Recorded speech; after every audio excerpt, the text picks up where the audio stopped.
అందరికీ నమస్కారం. ఈరోజు మీ అందరికీ నేను వినిపించబోయే కథ పెద్దల్లుడు.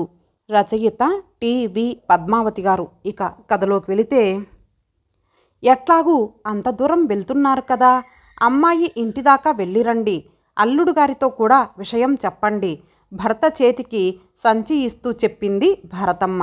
చూద్దాం అన్నాడు శివరామయ్య. నా మాట వినండి, కోపతాపాలకు ఇది సమయం కాదు. ఆడపిల్లను ఇచ్చిన చోట మనమే సర్దుకుపోవాలి. తప్పుతుందా? అదీగాక పెద్దల్లుడాయే. పెద్దల్లుడు నిరసనగా గొనుక్కున్నాడు శివరామయ్య. మన తప్పు ఎందుకు ఉండాలి? ఈ ఒక్కసారి నా మాట వినండి, ప్రాధేయపడింది భారతమ్మ. అలాగేలే, ఇంటి దగ్గర జాగ్రత్తగా వెళ్ళిరండి. రైల్లో కిటికీ ప్రక్కన కూర్చొని చేతిలో ఉన్న ఖాళీ సంచి వంక చూసుకొని చిన్నగా నవ్వుకున్నాడు శివరామయ్య. జీవితంలో ఇలాంటి పరిస్థితి వస్తుందని ఎప్పుడూ ఊహించలేదు. ఇద్దరు ఆడపిల్లలంటే లక్ష్మి సరస్వతులని మురిసిపోయాడు. కానీ వాళ్ళే లక్ష్మి కోసం తనను ఇట్లా తిప్పలు పెడతారని ఊహించలేదు. పెద్దమ్మాయి పెళ్ళి అంత కష్టమనిపించలేదు. పల్లెటూరులో బడిపంతులుగా ఉద్యోగం చేస్తుండబట్టి శివరామయ్య మంచితనం తెలిసిన ఊరి పెద్దలు తలా ఒక చెయ్యి వెయ్యటం వలన సులభంగానే జరిగిపోయింది. రిటైర్ అయి పట్నంలో స్థిరపడి చిన్నదాన్ని పెళ్లి చేయవలసి వచ్చేసరికి కష్టమేమిటో తెలియవచ్చింది. నిజానికి పెద్దల్లుడు దగ్గర ఉండి అన్ని పనులు చూసుకోవలసింది. కానీ ప్రాణం కంటే అభిమానానికి ఎక్కువ విలువనిచ్చే శివరామయ్య ముహూర్తాలు పెట్టుకుంటున్నట్టు కార్డు ముక్క కూడా రాయలేదు. అందుకు కారణం శివరామయ్యకు అల్లుడి మీద ఏర్పడిన కోపమే. ఎలాంటి అల్లుడు రావాలని ఆశించాడో అందుకు విరుద్ధంగా జరిగిందని బాధపడిపోయాడు. పెద్దల్లుడు కోసం పడిన ఆరాటం శివరామయ్య కళ్ళ ముందు కదలాడింది. అప్రయత్నంగా మనసు గతంలోకి పరుగులు తీసింది. శివరామయ్యకు పెద్దమ్మాయి సుజాత అంటేనే రవ్వంత ఎక్కువ ఇష్టం. చిన్నమ్మాయి సుశీల కొంచెం అల్లరి. సుజాత అట్లా కాదు, పసితనం నుంచే ఎంతో లలితంగా ఉండేది. ఎప్పుడైనా కోపం వస్తే చిన్నపిల్లను కసిరేవాడు, కానీ పెద్దమ్మాయి జోలికి వెళ్ళేవాడు కాదు. ఏం తల్లి అని ఆప్యాయంగా పిలుచుకునేవాడు. భారతమ్మ పైకి అగుపించేది కాదు, కానీ సుజాత అంటేనే ఆమెకు చాలా ఇష్టం. ఆ ఇష్టతకు కారణం ఆ అమ్మాయిలోని అమాయకత్వం, వినయం. ఏ విషయంలోనూ తల్లిదండ్రుల మాటకు ఎదురు చెప్పి ఎరగదు సుజాత. అందుకే పువ్వుల్లో పెట్టి చూసుకున్నారు. ఎట్లా పెంచుకున్నా ఎలా చూసుకున్నా ఓ అయ్య చేతిలో పెట్టక తప్పుతుందా? ఆస్తి అంతస్తు లేకపోయినా సహృదయుడైన కుర్రాడు పెద్దల్లుడుగా రావాలని శివరామయ్య ఇష్టం. కుందనపు బొమ్మలా ఉన్న సుజాతకు చాలా సంబంధాలు వచ్చాయి, కానీ శివరామయ్య ఆశించిన కుర్రాడు ఆయన దృష్టిలోకి రాలేదు. సుజాత పెళ్లి విషయంలో ఎలాంటి సర్దుబాట్లకు పోవటం ఆయనకిష్టం లేదు. అందుకే తొందరపడలేదు. పెద్దల్లుడి అన్వేషణ మాత్రం కొనసాగిస్తూనే ఉన్నాడు. నమ్మకమైన మిత్రులకు చెప్పి ఉంచాడు. ఒకరోజు హైస్కూల్లో తెలుగు మాస్టర్గా పనిచేస్తున్న మిత్రుడు రంగయ్య ఓ కుర్రాన్ని వెంటబెట్టుకొని వచ్చాడు. కుర్రాడు పెద్ద రంగు కాదు, కానీ చక్కని చిరునవ్వుతో ఆకర్షణీయంగా ఉన్నాడు. మన కుర్రాడే, మిమ్మల్ని పరిచయం చేద్దామని తీసుకొచ్చాను అన్నాడు రంగయ్య మాస్టారు. విషయం కొంచెం అర్థమైంది శివరామయ్యకు. పరిచయాలు పూర్తయ్యాక కాసేపు బాతాఖానీలో పడ్డారు. కుర్రాడు ప్రక్కనే ఉన్న పత్రికలో తలదూర్చాడు. అప్పుడు నిశితంగా పరీక్షించాడు శివరామయ్య. కుర్రాడు చక్కగానే ఉన్నట్లు అనిపించింది. వెంటనే ఒక నిర్ణయానికి వచ్చే మనస్తత్వం కాదు కాబట్టి ఆలోచిస్తూ ఉండిపోయాడు.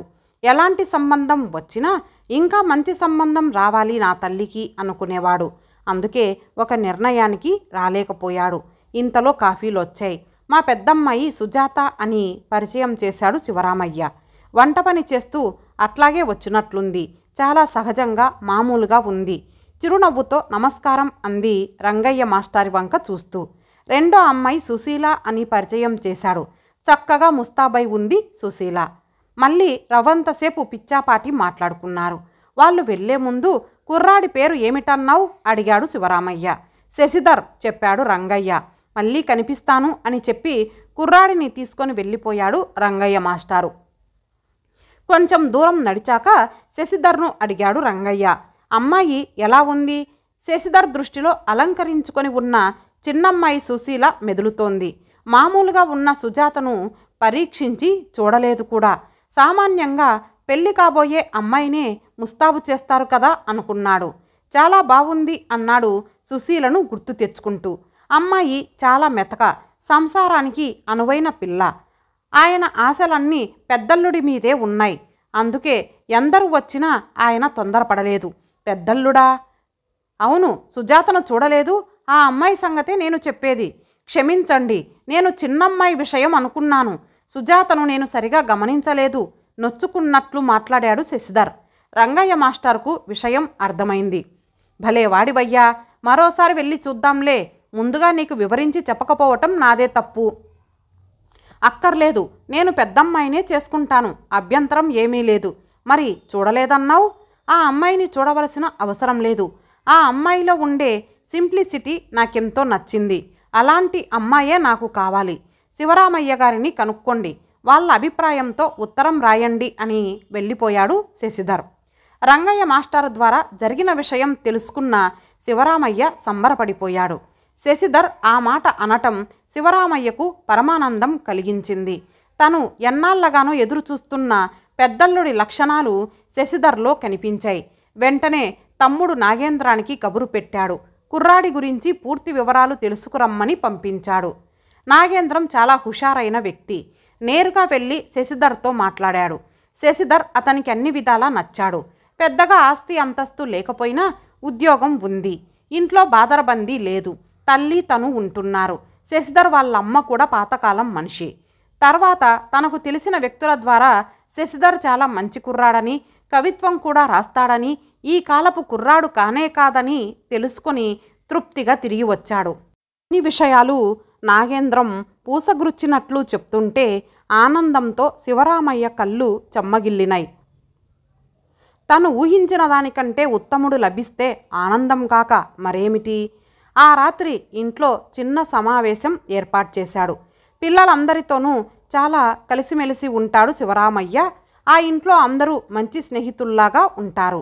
అంతా చెప్పి నీ అభిప్రాయం చెప్పు తల్లి అని సుజాతను ప్రేమగా అడిగాడు. మీ ఇష్టం నాన్నగారు అంది సుజాత. అక్కయ్యతో పోలిస్తే కొంచెం కలర్ తక్కువ అంది సుశీల. మనసు తెల్లగా ఉండాలి కానీ మనిషి ఎలా ఉంటే ఏమమ్మా, అయినా కుర్రాడికేం అన్నాడు శివరామయ్య. నా అభిప్రాయం చెప్పాను అంది సుశీల. ఆ మాట పట్టించుకోకుండా సుజాత వంక ప్రశ్నార్థకంగా చూశాడు శివరామయ్య. మీరు చెప్పిందే నిజం నాన్నగారు, అన్నిటికంటే మనసు ముఖ్యం అంది క్లుప్తంగా సుజాత. అందరి అంగీకారంతో సంతోషంగా సుజాత పెళ్లి జరిగిపోయింది. శివరామయ్య మనసు పరమానంద భరితమయ్యింది. సుజాత కంటే ఎక్కువగా అల్లుణ్ణి చూసుకున్నాడు. కాదంటే పెళ్లిలో చిన్న అపశృతి పలికింది. కట్నం డబ్బు 30,000 అమ్మాయి పేరుతో ఫిక్స్డ్ చేయమని, తనకేమీ అభ్యంతరం లేదని పెళ్లికి ముందు శశిధర్ చెప్పాడు. శశిధర్ మంచితనానికి అందరూ మురిసిపోయారు. పెళ్లి సమయంలో మాత్రం శశిధర్ వాళ్ళన్నయ్య సుతరాము అంగీకరించలేదు. కట్నం డబ్బుతో మీకు పనేమిటి? ఆ డబ్బు మీ అమ్మాయి పేరుతో ఉండేదేమిటి? మా అబ్బాయి మీద నమ్మకం లేదా అని నిలదీసి అడిగేసరికి అందరూ మౌనంగా ఉండిపోయారు. అది నిజమే, కుర్రాన్ని నమ్మి అమ్మాయినే అప్పగిస్తున్నప్పుడు డబ్బుదేముంది? ఆ విషయంలో శివరామయ్య ఏమీ బాధపడలేదు. 30,000 రూపాయలకు చెక్కు రాసి శశిధర్ చేతికి ఇచ్చాడు. పెళ్ళైన వారం రోజులకు ఆషాఢమాసం వచ్చింది. శశిధర్ వెళ్ళిపోయాడు. సుజాత ఇంటి దగ్గరే ఉండిపోయింది. వారం రోజుల తర్వాత శివరామయ్య బ్యాంకుకి వెళితే బ్యాంకు మేనేజర్ పలకరించాడు. మాటల మధ్యలో మీ అల్లుడు గారు నిన్ననే వచ్చి చెక్కు క్యాష్ చేసుకొని వెళ్ళారు అన్నాడు. శివరామయ్య ఆశ్చర్యపడిపోయాడు. అల్లుడు ఇంత దూరం వచ్చి కనిపించకుండా వెళ్ళాడంటే నమ్మశక్యం కాలేదు. వెంటనే అల్లుడికి ఉత్తరం రాసేశాడు. ఆషాఢం కాదు, ఇంటికి రాకూడదని రాలేదు, బ్యాంకు నుంచి నేరుగా ఊరికి వచ్చేశాను అని శశిధర్ తిరుగు జవాబు రాశాడు. తొలిసారిగా శివరామయ్య మనసు కలుక్కుమంది. తను అడిగే వరకు వచ్చిన విషయమే తెలియజేయలేదు. ఈ విధంగా వచ్చి క్యాష్ తీసుకెళ్లాను అని రాసి ఉంటే ఎంత బాగుండేది అని మనసులోనే మదనపడ్డాడు. కానీ బయట పడదలుచుకోలేదు. కొత్త దంపతుల్ని ఆషాఢమాసం బారి నుండి రక్షించటానికి తిరుపతి, బెంగళూరు వెళ్ళిరమ్మని డబ్బులు కూడా ఇచ్చాడు. వెంకటేశ్వర స్వామికి కళ్యాణం చేయించమని మరికొంత డబ్బు ప్రత్యేకంగా ఇచ్చాడు. కూతురు అల్లుడు వెళ్తుంటే ఆనందంగా చూస్తూ ఉండిపోయాడు. తిరుపతి, బెంగళూరులో ఉన్న బంధువులకు ముందుగా ఉత్తరాలు రాశాడు. తిరుపతి, బెంగళూరు, మైసూరు, ఊటీ అన్నీ తిరిగి ఆషాఢమాసం చివరి దశలో తిరిగి వచ్చారు. సుజాత విశేషాలు చెప్తుంటే తృప్తిగా విన్నాడు శివరామయ్య. స్వామి దగ్గర కళ్యాణం ఎవరి పేరుతో చేయించారమ్మా అడిగాడు. సుజాత మౌనంగా ఉండిపోయింది. కళ్యాణం చేయించలేదు నాన్న. అదేమిటమ్మా, ఎందుకని? వారు వద్దన్నారు నాన్న. అనవసరంగా డబ్బులు దండగా అన్నారు. శివరామయ్య బాధపడ్డాడు. దైవ కార్యానికి డబ్బులు దండగ ఏమిటి అని మనసులోనే అనుకున్నాడు. డబ్బుల విషయంలో అల్లుడు చాలా పిసినారి అని తీర్మానించుకున్నాడు. కానీ పైకి ఏమీ అనలేదు. ఆలోచిస్తూ మౌనంగా ఉండిపోయాడు. 4 రోజులు గడిచాక సుజాత ఓ రాత్రి పడక గదిలో శశిధర్ని అడిగింది. నేనొక మాట అడుగుతాను, మీరు బాధపడరు కదా? ఏమిటో అడుగు. మీరు బ్యాంకు నుంచి పైకం తీసుకెళ్లిన విషయం నాన్నగారికి ఎందుకు చెప్పలేదు? ఎందుకు చెప్పాలి? నాకు ఇచ్చిన డబ్బులే కదా. కనీసం ఇంత దూరం వచ్చినప్పుడు కనిపించైనా వెళ్లాల్సింది. లేకుంటే జాబు ద్వారా తెలియజేసినా బాగుండేది. సమాధానం చెప్పలేదు శశిధర్. కోపం వచ్చిందా అడిగింది సుజాత. లేదు, చెప్పకపోవటం పొరపాటేనేమో అన్నాడు. మరి ఆ డబ్బులు ఏం చేశారు? చెప్పాలా? అక్కర్లేదు, ఊరికే అడిగాను అంతే. సుజాత మరేమీ మాట్లాడలేదు. శశిధర్ ఊరెళ్ళిపోయాడు. వారానికి వస్తానన్న మనిషి 2 వారాలైనా రాలేదు. ఉత్తరం లేదు. విషయం తెలుసుకున్న శివరామయ్య కూతుర్ని మందలించాడు. మరెప్పుడు అలా అడగవద్దని చెప్పాడు. ఆ రోజే ఒక నిర్ణయానికి వచ్చేశాడు. డబ్బుల విషయంగా అల్లుణ్ణి ఏమీ అడగకూడదు. ఆ విషయంలో మాత్రం అల్లుడు మహా గట్టివాడు అని తీర్మానించుకున్నాడు. ఆత్మాభిమానం నిండుగా ఉన్న శివరామయ్య అల్లుడి ప్రవర్తనకు తగ్గట్టుగానే తను ఉండాలని స్థిరంగా అనుకున్నాడు. వేన్నీళ్ళు ఎవరు పెట్టమన్నారు? నాకు చన్నీళ్ళు చాలు, డబ్బులు దండగా. నా కోసంగా వేరే కూరలేమీ చెయ్యవద్దు. పిండి వంటలు అసలే వద్దు, అనవసర ఖర్చు. శశిధర్ ఉన్న కొద్ది రోజులు ఈ విధంగా ఏదో ఒక మాట అంటూ ఉండటం శివరామయ్య గమనించాడు. గతాన్ని తలచుకొని బాధపడే మనిషి కాదు శివరామయ్య. భవిష్యత్తు గురించి మాత్రమే ఆలోచించే వ్యక్తి. పెద్దల్లుడిని ఎంచుకోవటంలో తను పొరపాటు పడ్డానని మనసులోనే బాధపడ్డాడు శివరామయ్య. సుజాత కాపురానికి వెళ్ళింది. 1-2 సార్లు వెళ్ళి చూసి వచ్చాడు. భార్యాభర్తలిద్దరూ సంతోషంగానే ఉన్నట్లు గమనించాడు. కనీసం భార్యనైనా సరిగా చూసుకుంటే చాలు అనుకున్నాడు. ఆయన చాలా మంచివారు నాన్న, అలా అగుపిస్తారు, కానీ మీరంటే ఎంతో ప్రేమ అని సుజాత చెప్తుంటే శివరామయ్య కూతుర్ని మనసులోనే అభినందించేవాడు. ఏ ఆడపిల్లైనా భర్త విషయంలో ఎట్లా మారిపోతుందో తలుచుకొని ఆశ్చర్యపోయేవాడు. ఒకసారి సుశీల పెళ్లి విషయం మాట్లాడుతున్నాడు. మంచి సంబంధం చూడండి నాన్నగారు అంది సుజాత. చూస్తున్నాను తల్లి, డబ్బుల విషయంలోనే భయంగా ఉంది అన్నాడు శివరామయ్య. అంతవరకు మౌనంగా వింటున్న శశిధర్ ఉలిక్కి పడ్డట్టు లేచి ఆఫీసులో అర్జెంటు పని ఉందని వెళ్ళిపోయాడు. శివరామయ్య తల కొట్టేసినట్లు బాధపడ్డాడు. శశిధర్ను డబ్బులు అడగాలన్న కోరిక కానీ అతడు ఇస్తాడన్న ఆశ కానీ శివరామయ్యకు ఏమాత్రం లేదు. తను ఆ మాట మాట్లాడటం వల్లనే అల్లుడు వెళ్ళిపోయాడని భావించుకున్నాడు. పెద్దల్లుడి సహాయం లేకుండానే సుశీల పెళ్లి ఘనంగా చెయ్యాలని మనసులోనే దృఢంగా నిర్ణయించుకున్నాడు. సుజాత ఎంత ఉండమని బ్రతిమాలినా వినిపించుకోకుండా వెంటనే తిరుగు ప్రయాణం కట్టాడు. ఇంటికి వచ్చి జరిగినదంతా భార్యతో చెప్పి బాధపడ్డాడు శివరామయ్య. ఆమె కూడా భర్త వైపే మాట్లాడి అతనికి మరింత ధైర్యాన్ని కలిగించింది. ఆ పంతం మీదనే సుశీలకు ముహూర్తం పెట్టుకుంటున్న విషయం కూడా పెద్దల్లుడికి తెలియజేయలేదు. అందర్నీ పిలిచినట్లు పెళ్లికి మాత్రం పిలుద్దాము అనుకున్నాడు. ముహూర్తం పెట్టుకున్న మాటే కానీ శివరామయ్య గుండె భయంతో వనకసాగింది. కానీ హైదరాబాదులో ఉన్న స్నేహితుడు నమ్మకంగా చెప్పబట్టి ధైర్యంగా ఉన్నాడు. హైదరాబాదుకు తిరిగి ఉత్తరం రాసి జవాబు కోసం ఎదురు చూస్తూ కూర్చొని ఇక లాభం లేదని తనే స్వయంగా బయలుదేరాడు. పెద్దల్లుడు ఉండేది కూడా హైదరాబాదే కాబట్టి ఆ విషయం కాస్త అల్లుడికి చెప్పి రమ్మని భారతమ్మ కోరింది. సుజాతను చూడాలని, కనీసం సుజాత కోసమైనా వెళ్ళాలని అప్పుడు నిర్ణయించుకున్నాడు శివరామయ్య. భార్య ముందు మాత్రం బయటపడలేదు. అలసిన ముఖంతో ఖాళీ సంచితో వాకిట్లో నిలబడి ఉన్న తండ్రిని చూసి ఆశ్చర్యపోయింది సుజాత.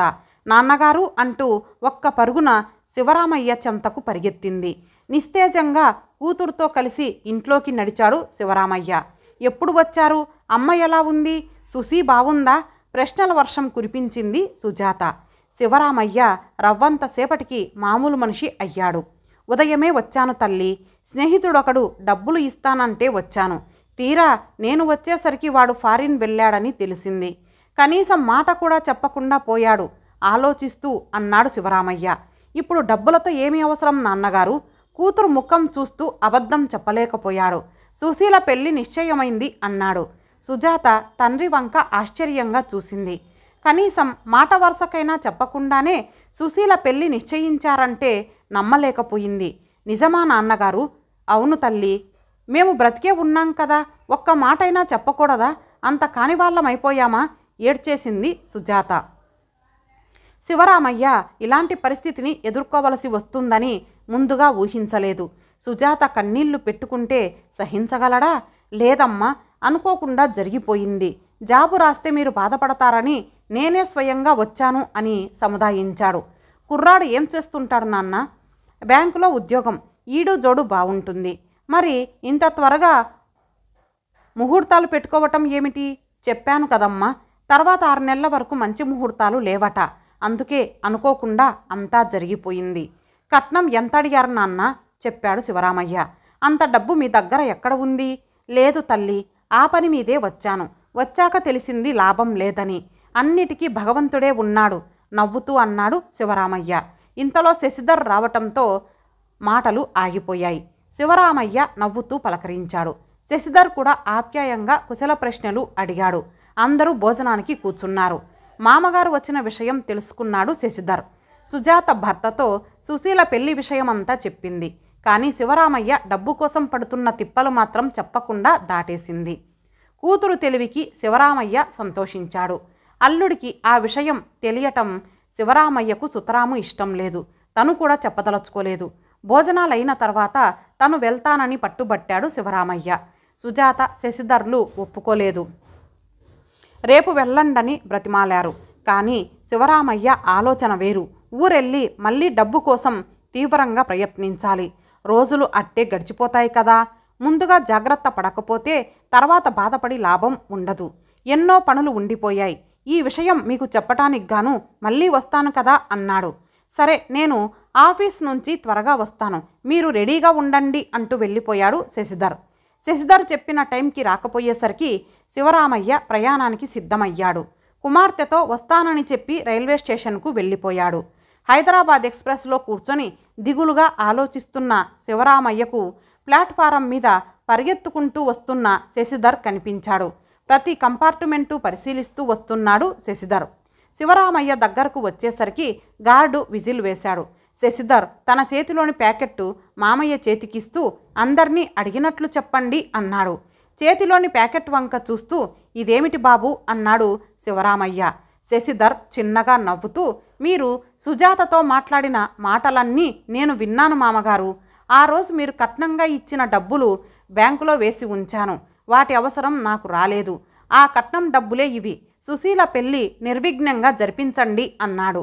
ఇంతలో పెద్ద శబ్దం చేసుకుంటూ ట్రైను కదిలింది. ఆకాశమంత ఎత్తు ఎదిగిన పెద్దల్లుణ్ణి చూస్తున్న శివరామయ్య కళ్ళు ఆనందంతో వర్షించినాయి. ఇంతటితో ఈ కథ సమాప్తం. మరొక మంచి కథతో కలుద్దాం. అంతవరకు సెలవు. నమస్తే.